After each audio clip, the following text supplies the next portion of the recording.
बड़ी खबर महाराष्ट्र से आ रही है। अब खबर निकलकर सामने आई और खबर यह है कि महाराष्ट्र में कल से ब्रेक द चेन मुहिम चालू होगी। लॉकडाउन नहीं लगेगा ऐसा उद्धव ठाकरे ने कहा है, लेकिन कल रात 8 बजे से पूरे राज्य में धारा 144 लगेगी और जरूरी सेवाओं के अलावा सब पर पाबंदी है। तो भले से इस शब्द का इस्तेमाल किया हो कि लॉकडाउन नहीं लगेगा, जो कुछ उन्होंने नए नियम बनाए हैं वो ठीक लॉकडाउन की तरह ही हैं। फिल्म और सीरियल की शूटिंग अब बंद हो जाएगी, यानी आप डेली सोप देखते होंगे वो नहीं देख पाएंगे। रेस्टोरेंट में बैठकर आप खाना नहीं खा पाएंगे। मास्क नहीं पहनने पर 500 रुपए का जुर्माना लगेगा। ऑटो में सिर्फ 2 लोग सफर कर सकेंगे और वो भी बेहद जरूरी काम से। बसों में सीट से ज्यादा लोग सफर नहीं कर पाएंगे। महाराष्ट्र में कल से ब्रेक द चेन मुहिम है। लॉकडाउन नहीं है, लेकिन जो नियम लागू किए गए हैं वो लॉकडाउन के जैसे ही हैं। ठीक उसी तरह की सख्ती होगी। सभी तरह की शूटिंग्स को बंद कर दिया गया है। सीधे चलता हूं मेरी सहयोगी ज्योत्सना के पास, जो इस वक्त मुंबई से जुड़ गई हैं। ज्योत्सना, लॉकडाउन शब्द का इस्तेमाल नहीं किया है, ये जरूर कहा है मेंटल उसके लिए कि लॉकडाउन नहीं लगा रहे हैं, लेकिन जो कुछ घोषणाएं की गई हैं वो ऑलमोस्ट लॉकडाउन के बराबर ही हैं। उतनी ही सख्ती रहेगी।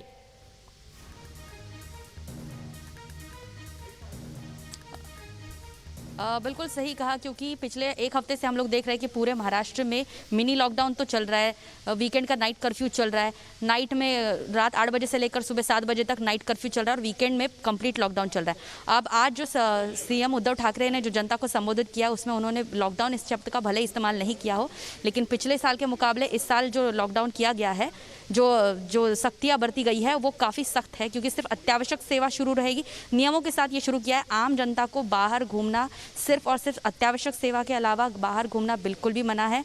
बस, ट्रेन और जो रिक्शा, टैक्सी है उसके लिए भी सुविधा जो है वो भी शुरू रहेंगे। लेकिन हम आपको एक और बात बता दें कि 5400 करोड़ का आर्थिक पैकेज की घोषणा सीएम उद्धव ठाकरे ने की है, जिसके तहत जो है जो मजदूर रहेंगे, जो उनको राशन मिलेगा, शिव भोजन थाली शुरू रहेगी। साथ ही साथ जो रेस्टोरेंट, बार और होटल्स है वो बंद रहेंगे, लेकिन उनको भी टेक अवे मतलब पार्सल की सुविधा शुरू रहेगी। तो कहीं ना कहीं हम देख सकते हैं, क्योंकि सीएम ने अपने ये संबोधन जब कर रहे थे जनता को, तो खुद ये कहा है कि हमारे पास मेडिकल सुविधा, जो स्वास्थ्य सुविधा है वो बहुत कम है। ऑक्सीजन की कमी है, बेड्स की कमी है, आइसोलेशन सेंटर्स की कमी है। ऐसे में हालांकि दूसरी तरफ राज्य सरकार ये कोशिश कर रही है कि जिस तुलना में संख्या बढ़ रही है कोरोना मरीजों की, उस तुलना में इंफ्रास्ट्रक्चर भी बढ़ा दिया जाए। लेकिन अभी फिलहाल मौजूदा स्थिति में जो है राज्य सरकार के पास उतनी सुविधा नहीं है, जिसके लिए 14 ज्योत्सना, मैं 1 मिनट के लिए आपको रोकूंगा। सीधे चलता हूं, एनसीपी के नेता माजिद मेनन मेरे साथ जुड़ गए हैं। माजिद साहब, लॉकडाउन शब्द का इस्तेमाल उद्धव जी ने भले से ना किया हो, लेकिन जितनी पाबंदियां लगाई हैं वो कमोबेश लॉकडाउन के बराबर ही है। क्या क्या समझ रहे हैं, किन जरूरी सुविधाओं को छूट मिलेगी, क्या आप थोड़ा एक्सप्लेन कर सकते हैं हमें? देखिए, हमारे महाराष्ट्र के मुख्यमंत्री ने बहुत ही पिछले समझिए 72 घंटों से ज़्यादा 96 घंटों में बहुत सारे जो स्टेक होल्डर्स हैं उनके साथ चर्चा की।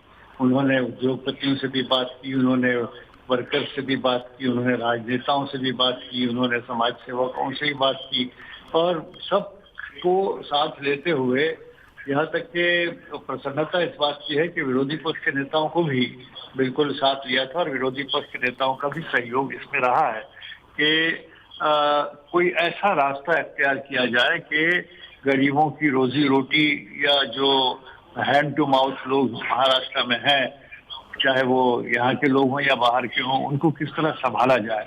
तो आप देख रहे हैं कि जो घोषणा की है मुख्यमंत्री जी ने, उद्धव जी ने, उन्होंने कोशिश ये की है कि कुछ आर्थिक सुविधाएं ऐसे लोगों को, जैसे रिक्शा चालक हैं या जैसे घरों में काम करने वाले हैं, जैसे हॉकर्स हैं, या फिर खाने का इंतजाम मुफ्त में करना, 15 दिन के लिए उनको किस तरह संभाला जा सकता है।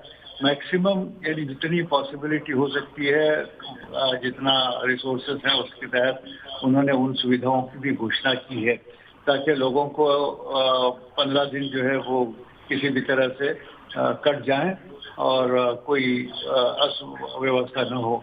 और जैसा कि आवश्यक था कि बगैर इस तरह की रोकथाम लगाए हमें नहीं लगता था कि कहीं हम कोरोना की इस लड़ाई में सफल हो सकते हैं, क्योंकि रोज बरोज बढ़ते 62,000 के करीब तक आंकड़ा चला गया था और मुंबई जैसे शहर में भी मौतें भी हो रही हैं और पीड़ित भी बढ़ रहे हैं। तो ये बहुत ही जरूरी था कि ठीक है माजिद साहब, आप हमको ये बता सकते हैं किन लोगों को घर से बाहर निकलने की अनुमति होगी? कहा गया बिना जरूरी काम के, ये तो बड़ा वेग सा वो है, इसको कैसे कंट्रोल किया जाएगा? क्या कुछ शेयर कर सकते हैं आप हमारे साथ?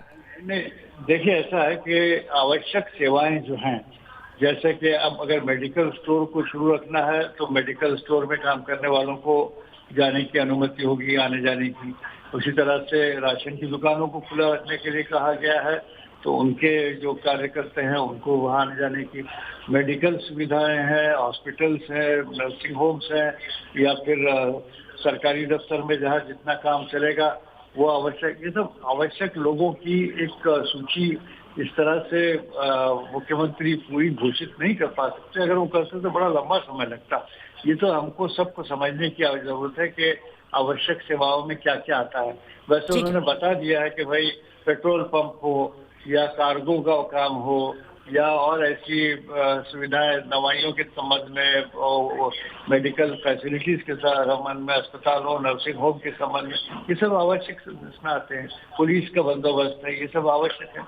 तो इनमें ये छूट है, मगर गैर जरूरी तौर पर आप घर से बाहर ना निकलें, ये एक अपील लगभग सारे महाराष्ट्र में बसने वाले लोगों के लिए मुख्यमंत्री ने की है। ठीक है, बहुत बहुत शुक्रिया माजिद मेनन साहब। इस बीच मेरे साथ डॉक्टर आशीष तिवारी जुड़ गए हैं। Doctor Tiwari, break the chain, ये कार्यक्रम की शुरुआत कल रात 8 बजे से उद्धव ठाकरे कर रहे हैं। क्या जो कदम उन्होंने उठाए और जो आपने सुने हैं कि गैर जरूरी लोगों को घर से बाहर नहीं निकलेंगे, महाराष्ट्र के अंदर धारा 144 लागू रहेगी, लेकिन लॉकडाउन नहीं, लेकिन कमोबेश उसी तरह की सख्तियां हैं, क्या इससे ब्रेक द चेन मुहिम हो सकती है नए कोरोना वायरस का जो वेरिएंट आया है उसके साथ?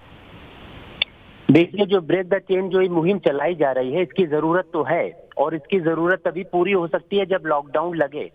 अब लॉकडाउन की जरूरत इसलिए है कि 1 साल से पूरे देश को जो बात समझाई जा रही है, यानी कि कोरोना से बचने के जो 3 प्रोटोकॉल हैं, मास्क लगाना, सोशल डिस्टेंसिंग और हैंड सैनिटाइजेशन, पब्लिक नहीं फॉलो कर रही है। कितनी बार लोगों से कहा, हम लोग रोजमर्रा में देख रहे हैं, आप ही अपने प्रोग्राम में कितनी बार दिखाते हैं कि जनता कर्फ्यू लगा दीजिए, इसके बाद भी जनता सड़क पे घूम रही है, या लोगों से मास्क लगाने को बोला जा रहा है, लोग मास्क नहीं लगा रहे हैं। जब तक सरकार कड़ाई नहीं करेगी तब तक ये जनता सुधरने वाली नहीं है, तब तक ब्रेक द चेन का सिस्टम सफल नहीं होगा। तो ये जो लॉकडाउन है, इन्होंने अभी घोषणा तो कर दी है, लेकिन अगर इसका इम्प्लीमेंटेशन अच्छे से नहीं हुआ तो हमें सफलता नहीं मिलेगी। सरकार को ये चाहिए कि जो ये घोषणा ये कर रहे हैं या जो इनकी प्लानिंग है, इसको पूरी कड़ाई से लागू करें, और जो दोषी हैं, अब पेनाल्टी का हमें सिस्टम थोड़ा चेंज करना पड़ेगा। 100, 200, 500 रुपए दे के लोग बच जाते हैं, इनको टेम्परेरी 1 दिन या 2 दिन के लिए जेल में डालिए। एक एग्जाम्पल ऐसा पैदा करिए कि सोसाइटी में फियर आए, क्योंकि ये जो कल्प्रिट हैं ये वही लोग हैं जो मास्क नहीं लगाते हैं, भीड़ भड़का कर रहे हैं और इस चेन को लगातार बनाए हुए हैं। तो ये घोषणा, इसके बिना कोई रास्ता था नहीं। जब तक आप ये ब्रेक द चेन में कड़ाई से इसका पालन नहीं करेंगे या इस तरह के कोई प्रोग्राम्स या ये लॉकडाउन नहीं लाएंगे, ये चेन टूटने वाली नहीं है। ठीक है, विवेक श्रीवास्तव मेरे सहयोगी सीधे जुड़ गए हैं वहां से। विकास, माफ कीजिएगा, विकास जुड़ गए हैं। विकास, मुझे बताइए क्या मतलब है उद्धव ठाकरे की घोषणा का? क्या लॉकडाउन शब्द का इस्तेमाल न करके उन्होंने लॉकडाउन इंपोज किया है पूरे महाराष्ट्र में? अच्छा, बिल्कुल दीपक जी, देखिए वो जानते हैं कि लॉकडाउन शब्द से घबराने वाले लोगों का एक बहुत बड़ा तबका है, और इसी वजह से अपने पूरे संबोधन में उन्होंने लॉकडाउन शब्द का इस्तेमाल नहीं किया है, बल्कि बहुत ही टैक्टफुली इस पूरे मिशन को मिशन ब्रेक द चेन का नाम दिया है। प्रतिबंध जो लगाए गए हैं कमोबेश वही है, या मैं कहूंगा कि 99% वही शर्तें हैं लोगों के सामने जो कि लॉकडाउन में रखी गई थी। बस इस बार अलग जो देखने को मिलेगा आने वाले 15 दिनों में वो ये होगा कि पब्लिक ट्रांसपोर्ट जो है वो चल रहे हैं, रेल बसें चल रही हैं, एक राज्य से दूसरे राज्य जाने के लिए लोग ट्रेनों का इस्तेमाल कर सकते हैं, फ्लाइट्स पकड़ सकते हैं। ये वो बात है जो हमने पिछले लॉकडाउन में नहीं देखा था। पिछले लॉकडाउन में ट्रेनें रुक गई थी, मजदूर जो थे वो पैदल पलायन करने के लिए मजबूर हो गए थे अपने अपने राज्यों के लिए, फ्लाइट्स बंद पड़ गई थी, लेकिन अब की बार उन पर असर नहीं आ रहा है। अत्यावश्यक सेवाएं बिल्कुल चल रही है। ठीक है विकास, फिर आपसे अपडेट लेंगे लगातार। इस पर जो अपडेट है वो न्यूज नेशन पर आपको मिलती रहेगी।